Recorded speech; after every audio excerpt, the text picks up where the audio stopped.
What is up, everyone? Azrael Pigeon again.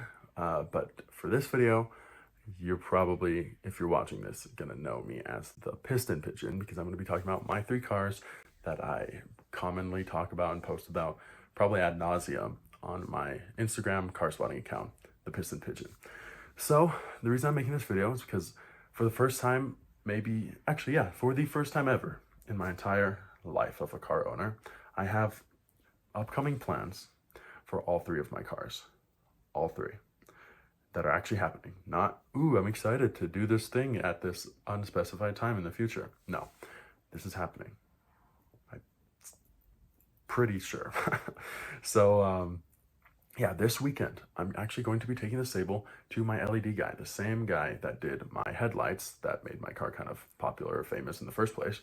And he's going to be trying to install those LED strips on the top and the bottom of the headlights so that they can kind of dance and flutter and twinkle and stuff. Unfortunately, not on command like I was hoping for, but it's going to happen whenever I turn the ignition on. So if I was at a car meet, I wanted to just do that to, I don't know, look cool for 5 seconds. I could do that. Although I really hope there is a way to maybe later on control it by a remote control, or perhaps I could buy another one that is remote controlled at a later point. But yeah, that's the plan with the Sable. Oh yeah, I'm probably gonna get the interior light changed and the license plate light changed. I kind of almost like the amber glow of the license plate light, but it kind of makes sense at this point to have everything be cool blue LEDs, because that's kind of the color palette of the car, and it matches better, obviously. So that's the plan with the Sable. That's pretty much 100% happening. Another thing that's not for sure happening this weekend, but maybe next weekend, is for the Dodge Challengers. I'm actually planning on reviving the Dodge Challenger soon and getting it running again and driving it again. I didn't for a long time, initially because a roommate of mine's car broke down in front of it, so it simply just couldn't move. And then winter came, and then spring came, and the car was still there, and now the battery on my Challenger's dead, and then, you know, finally the car is out and around summertime. But that last summer I was relatively broke. I had better things to worry about than putting money into the Challenger. So then another winter came, and then now this spring comes, and I was assuming I'd have to do a lot of things. I'd have to replace some of the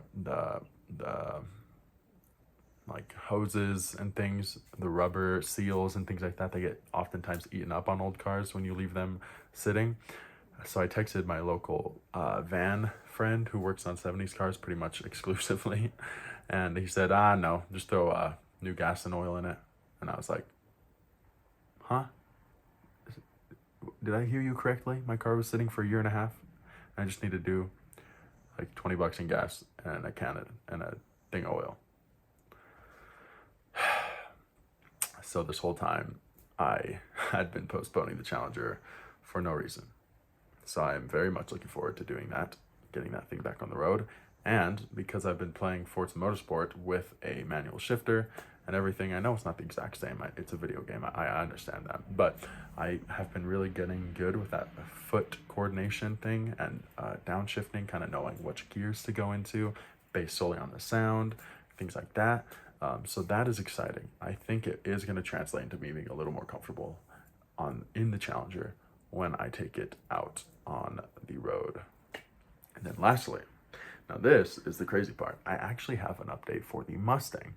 The reason I'm getting the Challenger out of the way is so I can park the Mustang in front of it, because it's another reason I hadn't parked the Mustang. I've been paying $150 a month for a storage unit for that car and other things, but mainly for that car, right? And the main reason I didn't want to is because I didn't want to permanently trap the Challenger, and I didn't know where else I could put it. But apparently it was just like less than $50 worth of fluids that I needed to put in the freaking car to get it running again. So I could have done that a lot earlier. Yeah, so I'm getting the Challenger, or the Mustang, back to the house, and then from that point on, I'm gonna try to learn how to remove the body panels. I'm gonna take the fenders off. I'm gonna take the hood off.